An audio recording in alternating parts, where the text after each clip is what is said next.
నమస్కారం. తీర్థయాత్ర కార్యక్రమానికి స్వాగతం. మన దేశంలో ఉన్న నాగరాజస్వామి క్షేత్రాలలో విశిష్టమైనదిగా, దక్షిణ భారతదేశంలోని సర్పక్షేత్రాలలో ప్రఖ్యాతమైనదిగా విరాజిల్లుతున్న దివ్యక్షేత్రం నాగర్కోయిల్. తమిళనాడు రాష్ట్రం కన్యాకుమారికి సుమారు 25 కిలోమీటర్ల దూరంలో ఉన్న ఈ సర్పక్షేత్రం పౌరాణిక కాలం నుంచి ప్రసిద్ధి పొందినట్లు ఇక్కడి స్థల పురాణాల ద్వారా అవగతమవుతోంది. ఆ దివ్యక్షేత్ర ప్రాశస్త్యం ఏమిటో నేటి తీర్థయాత్రలో మనం ఇప్పుడు చూద్దాం. కర్కోటకస్య నాగస్య దమయంత్య నలస్య చ ఋతుపర్ణస్య రాజర్షేం కీర్తనం కలినాశనం అంటూ శ్రీ నాగరాజస్వామి వారి నామస్మరణతో మారుమ్రోగుతున్న దివ్యక్షేత్రం నాగర్కోయిల్. నాగర్కోయిల్ దివ్యక్షేత్రం సర్పక్షేత్రంగా ప్రసిద్ధి పొందటానికి ఓ పురాణగాథ ప్రచారంలో ఉంది. మహామహిమాన్వితుడు, అమిత బలాపరాక్రమశాలి అయిన గరుక్మంతుని తేజస్సును, అతని క్రోధవైరాన్ని తట్టుకోలేక అనంతాది నాగజాతి ప్రముఖులు విష్ణువు గురించి తపస్సు చేయగా విష్ణువు సాక్షాత్కరించి వరం కోరుకోమన్నాడు. దానితో నాగులు గరుడ భయం లేకుండా భూలోకంలో స్వేచ్ఛగా సంచరించే ప్రదేశం ఒకటి ప్రసాదించమని ప్రార్థించగా శ్రీ మహావిష్ణువు ప్రస్తుతము ఉన్న నాగర్కోయిల్ క్షేత్రాన్ని నాగులందరికీ రక్షిత ప్రదేశంగా అనుగ్రహించాడు. అలాగే ఈ క్షేత్రంలో నివసించే నాగజాతి వారికి గరుక్మంతుడు హాని చేయకుండా శ్రీ మహావిష్ణువు ఆదేశించాడు. అప్పటి నుంచి ఈ క్షేత్రంలో అనేక నాగజాతి ప్రముఖులంతా నివసించసాగడంతో ఈ క్షేత్రం సర్పక్షేత్రంగా ప్రసిద్ధి పొందింది. తమిళనాడు రాష్ట్రంలో ఉన్న ఈ దివ్యధామం కన్యాకుమారికి సుమారు 25 కిలోమీటర్ల దూరంలో ఉంది.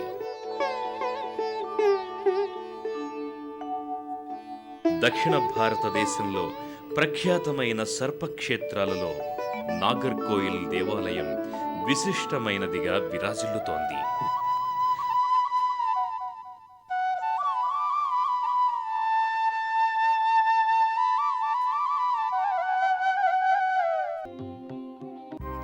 ఈ ఆలయానికి వచ్చిన భక్తులు ముందుగా ఆలయానికి అభిముఖంగా ఉన్నటువంటి పుష్కరిణిలో పుణ్యస్నానాలు ఆచరిస్తారు.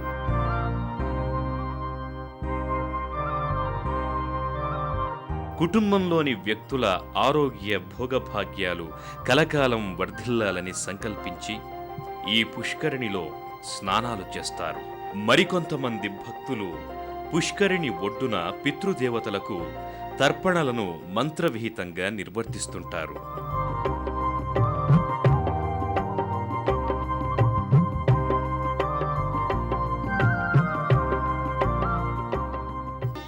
ఈ పుష్కరిణికి దక్షిణం వైపున మహిమాన్వితమైన రావి చెట్టు ఒకటుంది.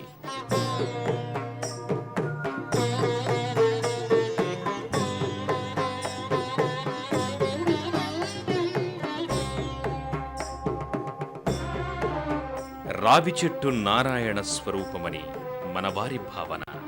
సంస్కృతంలో దీనిని అశ్వత్థనారాయణ వృక్షమని పిలుస్తారు. రావి చెట్టును ఆశ్రయించుకుని ప్రధాన దేవతలు ఉండటమనేది మన భారతీయుల విశ్వాసం.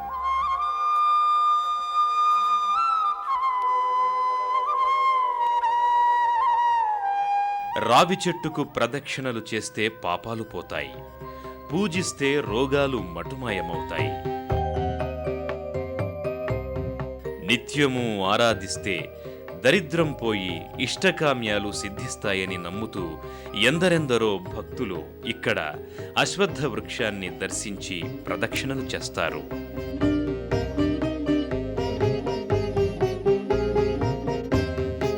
ఈ రావి చెట్టు చుట్టూ పదుల కొద్దీ నాగదేవతల విగ్రహాలు భక్తులకు దర్శనమిస్తాయి. ఆయా దేవతలను స్మరిస్తూ భక్తులు ప్రదక్షిణలు చేస్తూ భక్తితో ఆరాధిస్తారు.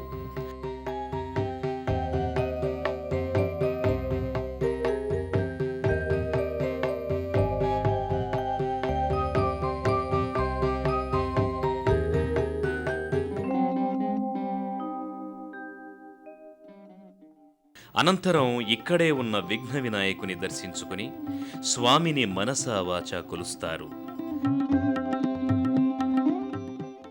సర్వక్షేత్రాలలో ప్రధానమైన క్షేత్రంగా విరాజిల్లుతోన్న ఈ దివ్యక్షేత్రం 3000 సంవత్సరాల క్రితం ఒక అటవీ ప్రాంతం కళిక్కాడు అనే నగరానికి చెందిన రాజు ఇక్కడ ఈ ఆలయాన్ని కట్టించినట్లు చారిత్రక ఆధారాల ద్వారా తెలుస్తోంది. అనంతరం ఈ ఆలయాన్ని కేరళకు చెందిన తిరువరాంగూర్ మహారాజు అభివృద్ధి చేసినట్లు తెలుస్తోంది. శ్రీ నాగరాజస్వామి ఆలయం కేరళ సంప్రదాయాలకు అనుగుణంగా నిర్మించిన ఆలయం. దేవర్షి అయిన నారదుడు ఒకసారి భూలోక సంచారం చేస్తూ నాగర్కోయిల్ ప్రాంతానికి వచ్చి యథేచ్ఛగా నిర్భయంగా తిరుగుతున్న నాగులను గమనించాడు. అది తెలియక ఆ ప్రాంతానికి వచ్చిన మానవులను నాగులు కాటువేయగా వారు చనిపోవటాన్ని గమనించాడు. నాగర్కోయిల్ ప్రాంతం దైవస్పర్శ లేకుండా ఉండటాన్ని గమనించి నాగులందర్నీ సమావేశపరిచి హితోపదేశం చేశాడు. నాగులు శివాయ విష్ణు రూపాయ అని సంభావించి సర్పభూషితుడైన పరమేశ్వరుణ్ణి లింగాకారంగా ప్రతిష్ఠించాలని శివుణ్ణి ప్రార్థించగా శివుడు నాగుల భక్తి ప్రపత్తులను మెచ్చుకొని తానే ఆ క్షేత్రంగా స్వయంభులింగంగా అవతరించాడు. మానవులకు నాగులకు ఆనందం కలిగే విధంగా నాగుల ఈ క్షేత్రంలో మానవులను కాటువేస్తే వారికి మరణం సంభవించకుండా వరం కూడా ప్రసాదించాడు. ఈ కారణంగా నేటికి ఈ ప్రాంతంలో పాము కాటు ఎక్కదనే ప్రతీతి ఈ క్షేత్రంలో వినిపిస్తుంది. ప్రధానాలయమంతా భక్తులతో కిటకిటలాడుతూ నాగరాజస్వామి నామస్మరణతో మారుమ్రోగుతూ ఉంటుంది. మనోహరమైన శిల్పరాజాలతో అలరారే స్తంభాలు, ప్రాకారాలు ఈ ఆలయ శోభను మరింత పెంచుతాయి. అత్యంత మనోహరంగా దర్శనమిచ్చే ఈ ప్రాంగణం నాగలోకాన్ని తలపిస్తుంది. ఓ అద్వితీయమైన ఆధ్యాత్మిక లోకాన్ని స్ఫురణకు తెచ్చే ఈ ప్రాంగణంలో స్వామిని తలుచుకుంటూ భక్తులు గర్భాలయంలోకి ప్రవేశిస్తారు.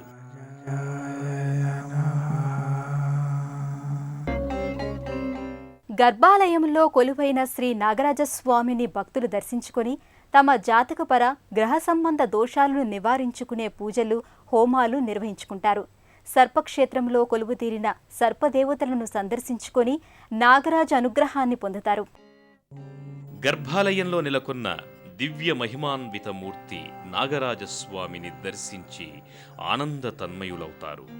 అనేక విధాలుగా స్తోత్రాలు చేస్తారు. స్వామివారికి పక్కనే భూమి నుంచి నీరు సహజంగా పైకి ఊబుకుతూ కనిపిస్తుంది. ఈ పవిత్ర జలాన్ని తీర్థంగా అర్చక స్వాములు భక్తులకు ఇస్తుంటారు.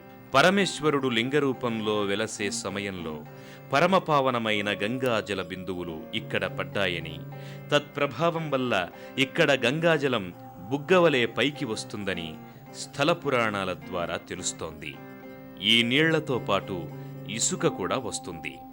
దీనిని ప్రసాదంగా భక్తులు స్వీకరిస్తారు. గర్భాలయంలో నాగరాజస్వామిని దర్శించుకున్న అనంతరం ఇదే ఆలయ ప్రాంగణంలో ఉన్న అనంతకృష్ణుని ఆలయానికి వెళ్లి శ్రీకృష్ణ భగవానుణ్ణి మనసా వాచా ఆరాధిస్తారు.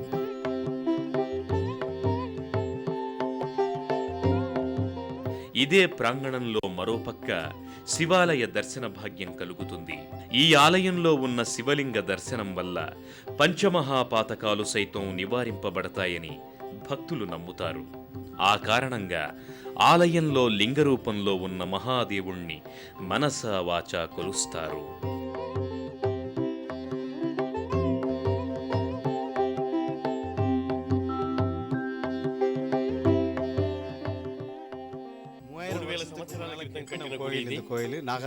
నాగరాజు గుడి. ఇది కేరళ మహారాజా మరియు కళక్కాడు రాజావు కట్టిన కోయిలు.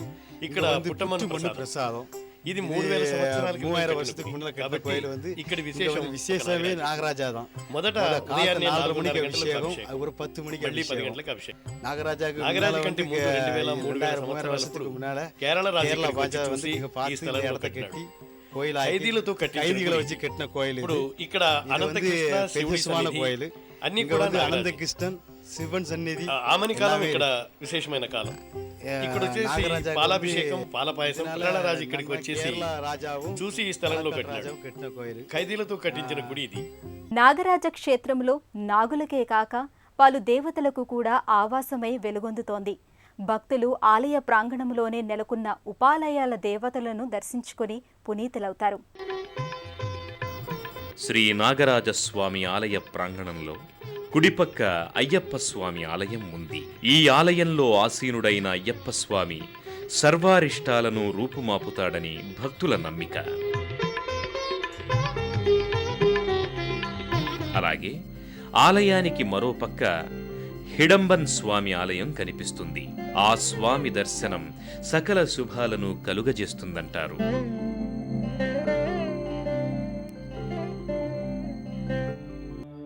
ఇక్కడకు సమీపంలో ఆంజనేయ స్వామి ఆలయం కనిపిస్తుంది. సర్వభయాలను తొలగించే ఆ స్వామి దర్శనం మంగళప్రదం. ప్రాంగణంలో శ్రీకృష్ణ ప్రతిమ దర్శనమిస్తుంది. ధరణీ గర్భ సంభూతం విద్యుత్కాంతి సమప్రభం.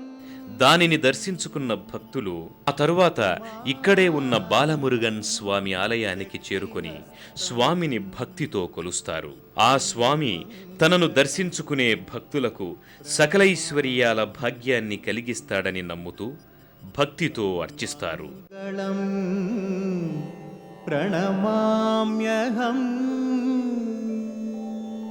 సర్వభూషణ శోభితురాలైన ఆ తల్లి తన కరుణా కటాక్ష వీక్షణాలతో తనను దర్శించుకునే వారిని దీవిస్తుంది. నాగర్కోయిల్లో చేసే అన్నదానానికి విశేషమైన ప్రాధాన్యం ఉంది.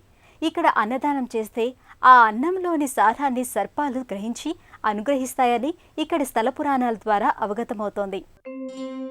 నాగరాజస్వామి ఆలయ ప్రాంగణంలో మరోపక్క నందనవనం దర్శనమిస్తుంది. ప్రశాంతమైన వాతావరణంలో అలరారే ఈ నందనవనంలో ఓ కొలను ఉంది. ఈ కొలను మధ్య భాగంలో నాగరాజస్వామి వారి మూర్తి ఒకటి కనిపిస్తుంది. ఆహ్లాదంగా ఉండే ఈ నందనవనమంతా గుబురైన చెట్లతోనూ వృక్షాలతోనూ ఉంటుంది. ఈ వనంలోనే నాగరాజస్వామి ఉన్నాడని భక్తులు విశ్వసిస్తారు. అలాగే ఇక్కడ నాగులు సంచరిస్తాయని చెబుతారు. అయ్యప్ప స్వామి ఆలయానికి ముందు ఉదుంబుర వృక్షం కనిపిస్తుంది. మహిమాన్వితమైన ఈ వృక్షానికి భక్తులు భక్తి శ్రద్ధలతో ముడుపులు కడతారు. నాగర్కోయిల్ ఆలయంలో నాగరాజస్వామి దర్శనం బహుజన్మల పుణ్యఫలం. ప్రాప్తం ఉన్న వారికే స్వామి దర్శన భాగ్యం కలుగుతుందని చెబుతారు. సర్వే జనా సుఖినో భవంతు. భక్తులకు కోర్కెలు ఒసగే దేవుడు నాగరాజు.